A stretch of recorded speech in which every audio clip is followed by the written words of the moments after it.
Hopefully she won't. All right. Hey, Henry McClure live.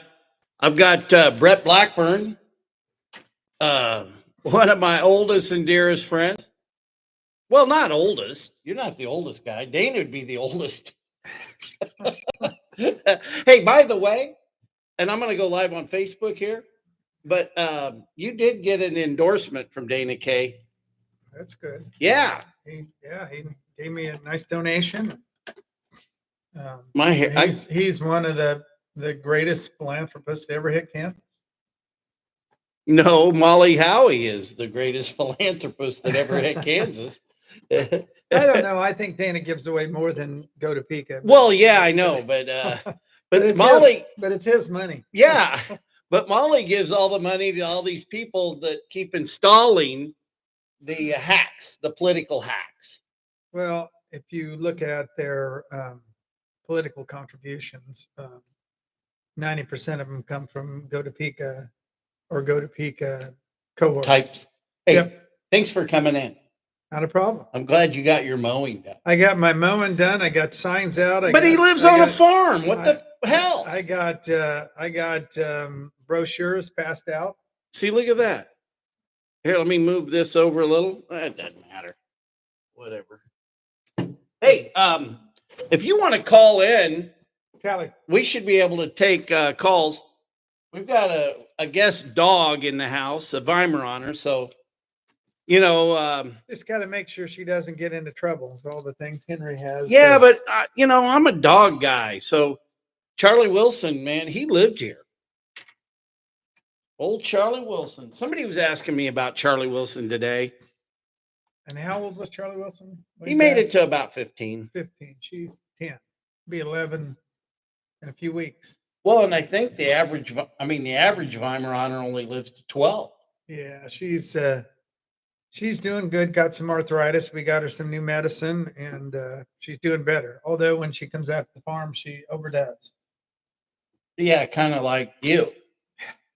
Well, it's like you start mowing an acre, and then it ends up being 2 acres and 3 acres and 4 acres. And then you got roads and trees and everything else to do. So I'm out politicking today, and one guy goes, did I tell you this? He goes, I said, well, have you voted yet? I was in the paint store at Ace Hardware, and he goes, no, He goes, I like to vote on Tuesday. And I go, well, who do you like in the county commission race? He goes, well, anybody but that real estate guy. So I gave him a card, and this is the best I could do on the fly. So how anybody but well, you know what I mean? Guy. Yeah. He doesn't even know your name. No, he doesn't. But think about that. That's kind of that on a national level. That's almost what we got. And I'm not in no way trying to put my name in with the Donald J. But yeah. But anyway, so I gave the guy a card. I just happened to have one with me, And I go, well, that's me, Henry McClure. And we shook hands. And I said, why would you want to leave things the same? And he said, well, there's pros and cons. And I go, well, I'm the pro, they're the con. That's the best I could do. But I didn't really have time to sit here and sell it, Well, you should have asked him, what is it you don't like about that guy before you told him who you were? It's too much. Yeah, I don't know. It's just one of those things that you need to. He's always the people second guessing all my decisions. The most of the time when people don't support people who have the best interests of the public in a matter, they just don't know because they're told from the establishment that it's not the way to go. Tell them what you always tell me about Henry McClure is what? Come on. He always says I'm the most misunderstood. Oh, well, yeah. I mean, that's I didn't know if you wanted me to say something bad or good. But no, tell the truth. Most misunderstood. I mean, I've known you since you were in 4th grade. I was in 2nd grade. And his delivery sometimes might not be right, but his heart is pure.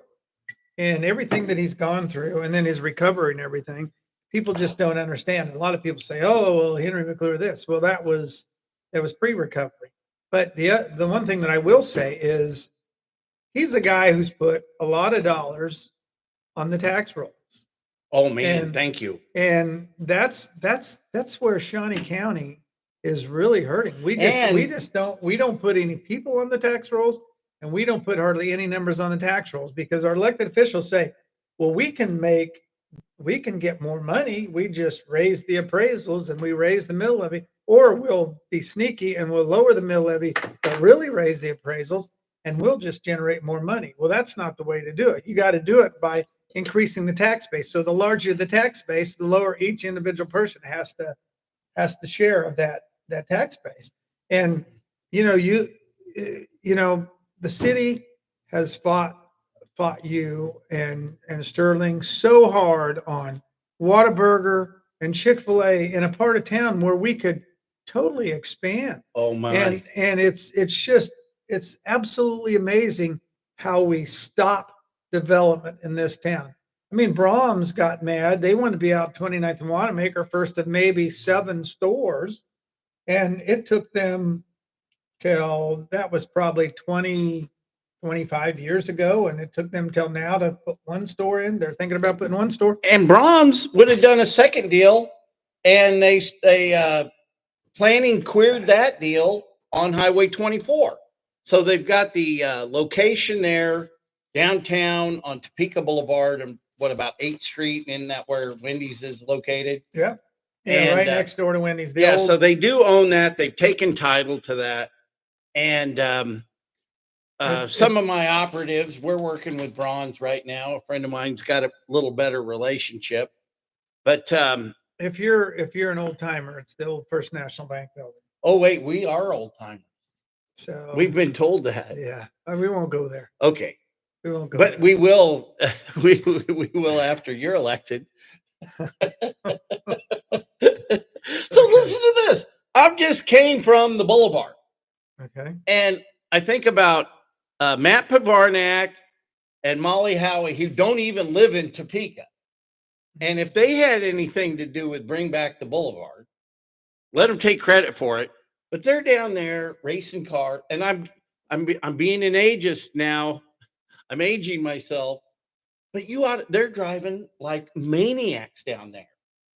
No, I mean it's on the boulevard. Oh yeah, they're pushing the revving their boulevard again. engines. Well, that's good that it's kind of coming back. We had that when we were young. Well, I And know then there was about 7 or 8 years ago, it was big, and then it kind of died out for a while. But is it turning into a racetrack and the way they're driving? Is that good? Well, I think it's probably been 7 or 8 years since I've been out there. Well, go down I was there. out there with, Lawrence Land was out there taking pictures. That's how I knew. 'cause I he was used to going to come go and fly live, by. but I left my phone in the office. But I think I went live enough today. it's one of those things where it'd be nice to bring it back, but they got to keep the safety. But the more businesses we have out there, Oh yeah. the better our taxes, our tax relief will be. And so I think the solution is more more small development, more infill development, more more the Pizza Huts, the Chick-fil-A's, the Whataburgers, and infill housing.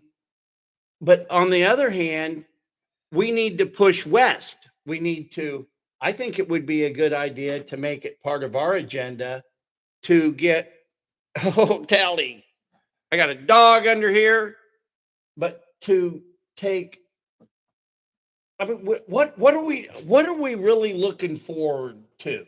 Well, I'm saying, let me just get this out and then you interrupt. All of the above. We got to look forward to Auburn Road connecting from the Turnpike to Highway 24 and just go from Fairlawn to Wanamaker to Auburn.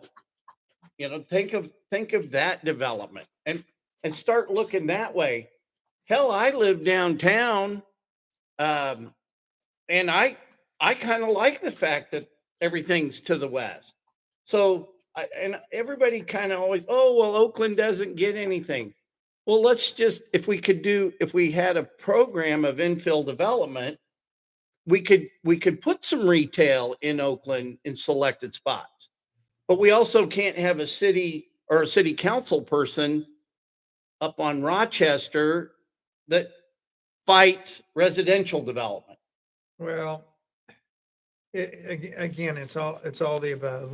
We just have had 50 years of, we don't want to do anything unless certain people do it. It's who gets the deal. It is absolutely hurt us.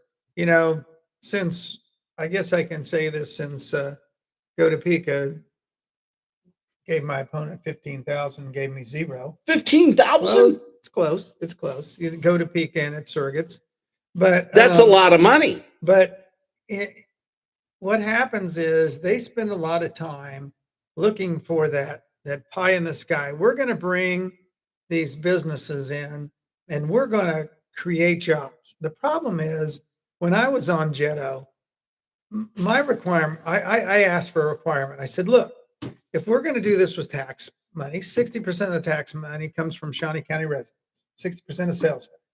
So we should be guaranteed 60% of the jobs. And they said, oh, well, if you give those, if you require those big companies that we're giving all these millions to, and we're extending our infrastructure past our limits to, and stretching our fire department, stretching our police department, they're not going to want to come here.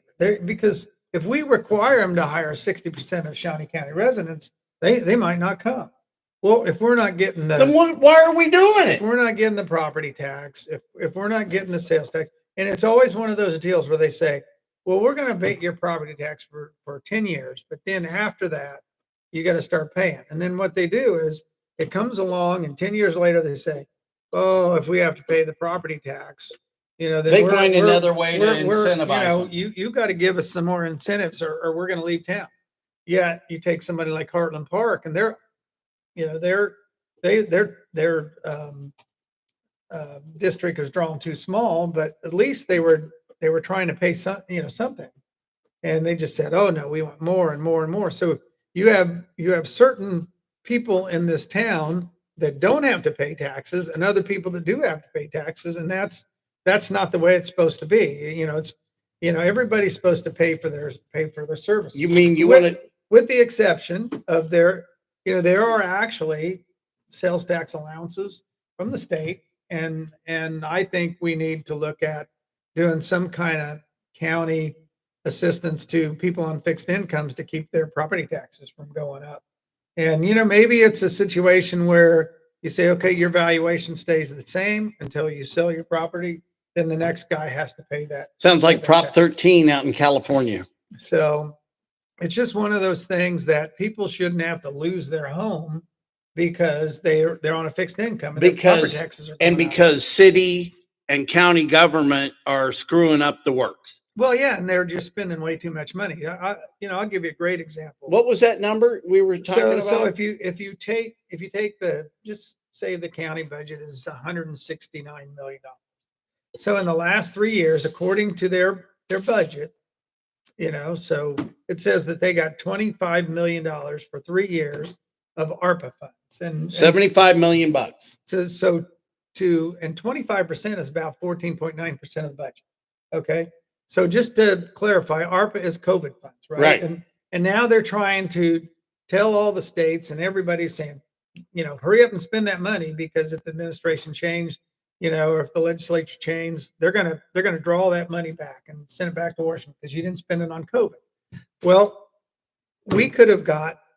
all the citizens of taxpayer could have got about a 15% relief on their property tax, because that money they could have used to supplement the budget, kind of supplant things, and that excess they could have used and given back. Let's say they kept 5%, they could have rebated 10% of that to the taxpayers, but that's just not how government works. They just say, well, we just don't have enough money and we can't cut anything. But when we were on the city council, we did. We got the police department new cars, new weapons, new tasers, better pay. We got more money to fix the streets, and we cut taxes, not just lower the mill levy. We actually drop the mill levy and cut the taxes. And at that time, the appraisals weren't running rampant like they are right now. You know what I found after getting sober was that all of a sudden I've got a lot more money, and it just seems like government's drunk. They do. They spend like drunks. And what's really funny, well, it's not funny at all one bit, but the whole idea of this economic development was to grow the population and the tax base. Right. And Matt and Molly, Doug Kinzinger, every one of them have failed. It's a failure.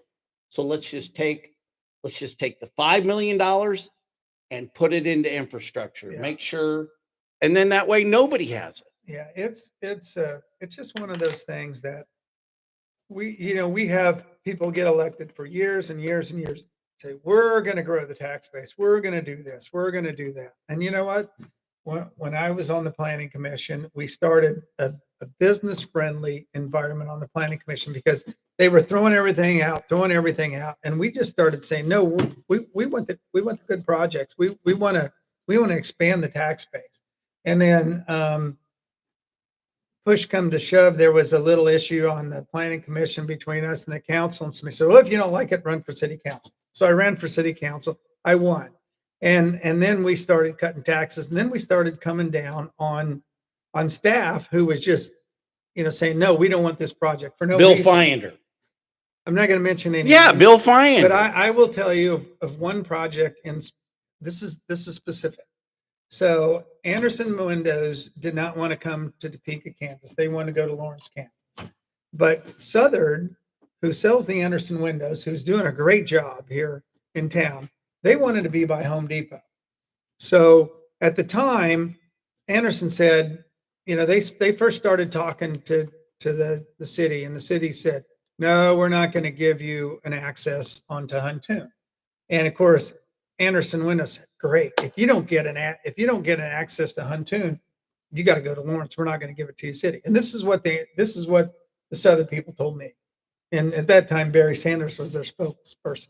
But in any event, so here it was. The city was going to lose this viable productive jobs and income to the city.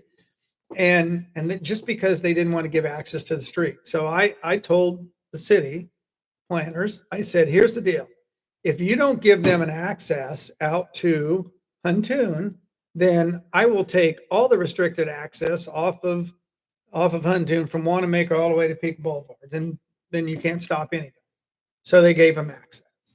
So here's what frightens me about that planning director and Go Topeka and the chamber is them making decisions on behalf. They make business decisions for self-serving interests.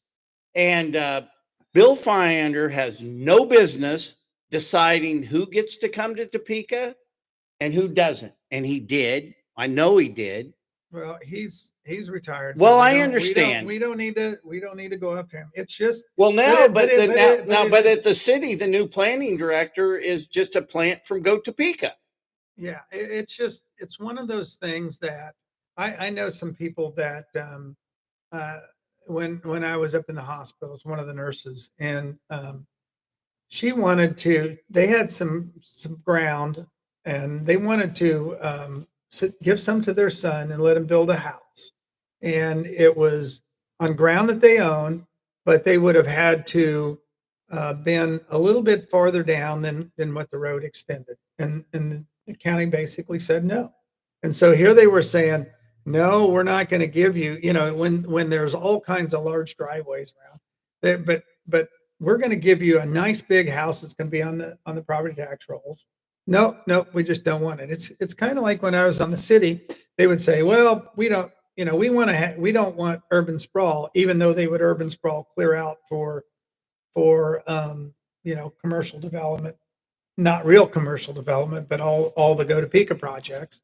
But they would say, well, we don't want your the modern day cotton fields. And so and it goes back to and we interrupted on that one thing. I just want to say, back when I was on the city council and planning commission, when we were pro business and pro taxpayer and letting people do what they wanted with their property within reason and making compromises, that's the last time that Topeka had seen any growth and Shawnee County had seen any growth. So it was kind of like about a year and a half lag from when I was on the planning commission until about a year and a half after I was off the city council. And we had pro growth people, and we understood that we have so much infrastructure, we have decaying infrastructure and everything else, and we need a lot more people to help pay for that.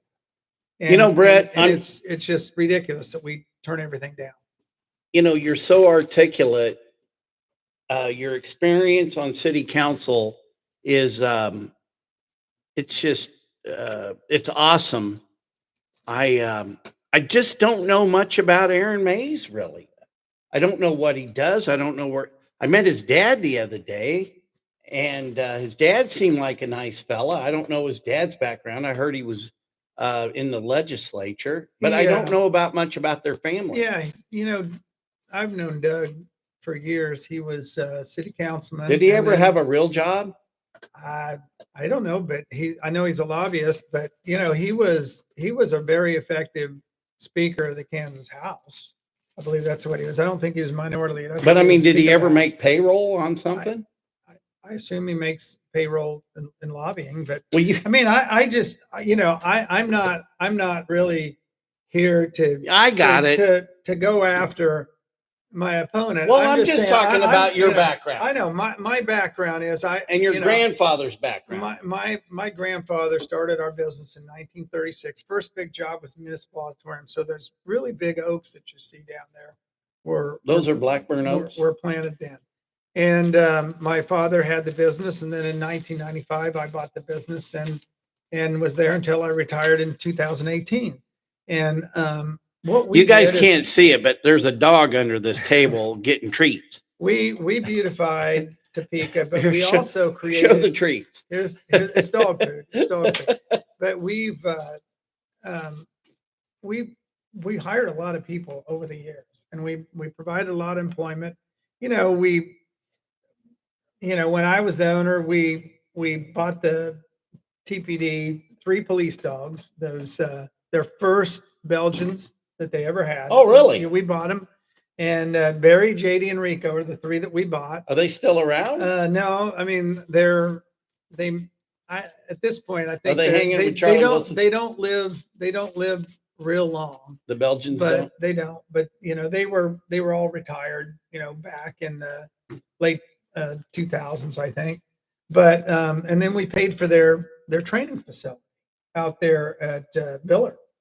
And so whenever they needed something, I helped out. But that's what businesses do for the community. It's not just, we just don't take things, but I'll give you an example. We paid an awful lot of tax out there, but I think maybe over the years we had one emergency call, and we didn't really have any big police calls or any issues like that.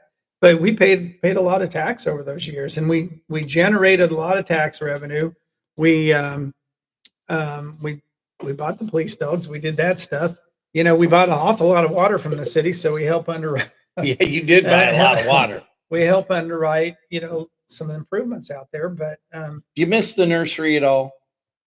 I mean, the 100-hour weeks. My biggest week was 142 hours. I don't miss that at all. No, that's ridiculous. Now that I'm retired, I went back to work for the state of Kansas, and it's a 5-day-a-week job. So talk to me about your engineering. I'm sorry I interrupted, but my little pea brain, your engineering degree you got from KU. Okay. Well, my degree is in mechanical engineering. Okay.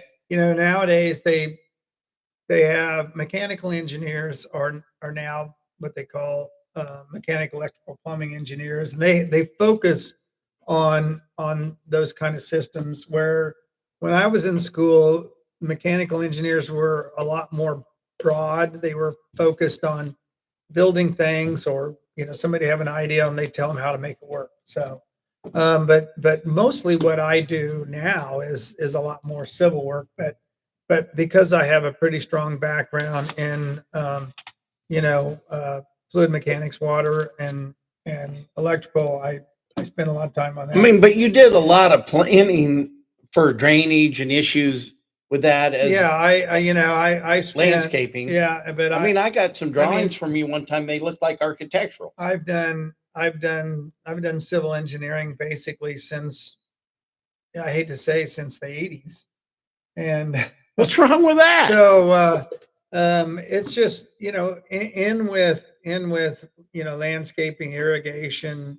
We had 2 companies in 5 divisions, and it's just a lot to manage people. And quite honestly, I was probably a little bit of a micromanager, which is kind of what I did on It's the an city, understatement. kind of what I did on the city council, and kind of what, one of the beauties of being on the county commission is you only have to convince one other vote. And so if you can't, if you can't get them to do what's right for the taxpayers, then you can go to the public and shame them into doing what's right for the taxpayers. Well, and see, this is what I want to do as time marches on. I want to use this media channel more when I'm elected to get information out, because I think it's sometimes it's an Easter egg hunt to find out what's going on in our community. And we need to continue to delve into what's happening and and what we really need to do more than anything is we need to take the sphere of influence to like this, because you got all the same people on the Greater Topeka Chamber of Commerce. We got too many eggs in one basket, and we've got to engage the public. Yeah, it's and again, I'm kind of getting repetitive when I say it's an all the above strategy. We we really need to think back. What is the best for the taxpayers in the community? Not what a governmental person wants, or what, not Or what Greg a Schwartz. special interest wants. I'm not going to say any names. I get to. And I'm just saying that we let too many deals get away that would advantage the taxpayers because maybe the special interest, it doesn't suit their needs. So we've after got a lot of great. What's been nice is you've got people like Cody Foster who are new to the town, and they're taking their capital. Well, how's he new? Because didn't he go to Washburn? Well, I mean, when do you become old? Their business is new. Their business is new. It's relatively speaking. Where we were in for 82 years, they've been around, I don't know, 15 years. He's 20 doing years. pretty good. Yeah, and then they're doing great. But you know what? He basically went downtown and said to the people that have owned property down there for years, and some of the big conglomerates said, "Look, I'm putting money in it. Where's your money?" And then they've kind of renovated downtown. But if you take his footprint out of town, and even Brent Bowles' footprint, who's pretty high up in the chamber, it makes a big difference. But none of that would have probably happened if it weren't for Cody Foster. So we have all these organizations, everything else are supposed to do it, but it takes private individuals who own businesses that are going to make the difference in whether we grow Topeka and whether our tax base gets larger. Yeah, Mace. Mace always said that regional malls will always be good real estate. They're just going to have to evolve into mixed use properties, and this goes back to like mid '90s. He saw it. He saw it in the future.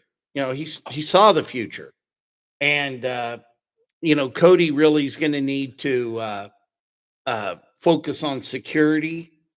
We had a murder in a mall up in LA, and a gang murder. So what we did in all of our malls at that point was we put kiosks in the middle of the mall with all the cameras. We advertised that we're filming you. And I think he's going to have to do that. I think if I were him today, I would just be Mr. Nice Guy, fill it up month to month, people, help incubate space. And the photography person that left, I don't know, hey, sometimes it just doesn't work. You know what I mean? And then at that point, it's none of my business. The private market has to do its thing. Yeah, you got it. And government just has to get out of the way. The problem is we as Shawnee County government and Topeka City government have stood in their way. Well, wait a minute And here. you don't have to buy business. You just have to let the people who want to evolve their business Let the market decide. Let the market decide and get them out of their way. But don't act like you're here to help people and then obstruct. Yeah, the other issue is, when I was on the city council, we tried to push, more infill, and maybe even look at a little bit more, they were doing it in the wrong place. They were trying to take all the commercial ground and move it to X zoning and move residential into the commercial ground. No, what they need to do is they needed to focus on the X zoning in the neighborhoods where you had a bunch of slumlords, keeping property values high, but quality low, and start integrating those neighborhoods to where maybe you have, maybe you've got some little lady who's got a huge house that she can't afford. So what the city does is they would come in and say, okay, here's the deal. We're going to buy your property. We're going to renovate it. And then what we'll do is we'll take your property and then we'll tear down this place that you really that you can't afford and you can't take care of. And we'll put up a nice brand new building. You can live there until you pass. And then, we'll take that building and we'll use it for maybe a business on the first floor and somebody living on the second floor. It's just a matter. They've done it all over Kansas City. Take the decrepit old houses, work with a homeowner, let somebody who can't really afford to live where they're at, where they're charging enormous property tax for, and then start rebuilding these neighborhoods. I mean, that's something that you remember the county could actually help the city with some of those programs. But the first thing we're going to do is we're going to help them get their law enforcement under control, because if the city's not going to fund them, we're going to fund the sheriff's department and we're going to help them. And if the city's not going to answer the call to the tanning ladies that have people coming in and defecating in their store, well, we ought to make sure that a sheriff answers the call. Yeah. But Brett, there was a guy that was trying to do that after College Hill over in Central Park, who only had 19% home ownership, and there was some obstructionists on the planning commission back then. You remember that? Yeah, I mean, it always well, we when I was on the planning commission. Okay, let's just move on from that. Okay, let's just move on. And Brett and I both have a lot of planning experience. Number one, I've got it from being in front of planning commissions all over the country. And I didn't hate Topeka when I left, but back home when Joan Wagnon, who I get to put a sign in her yard, Joan Wagnon appointed me to the Metropolitan Planning Commission. It was the biggest thankless job that I've ever had. Well, we just, again, for 50 years but we've got to be told maybe 100 years, we've stagnated because we let certain little groups control what happens. And if it doesn't work for them, they don't want any competition, or they don't want anything to be done. So let me just pontificate for a second. Okay. So very first thing we got to do day one is get that third planning commission going. Yeah. It sounds like a bureaucracy, but it's not really. Yeah. At first I got kind of angry, but see, it's something we can do now because it's in statute. So the way it works is the county appoints 3, the city appoints 3, and then the planning commissioners themselves appoint the tiebreaker. Select the tiebreaker. Yeah, but so that way we kick the city out of the 3-mile radius. And at least the city control.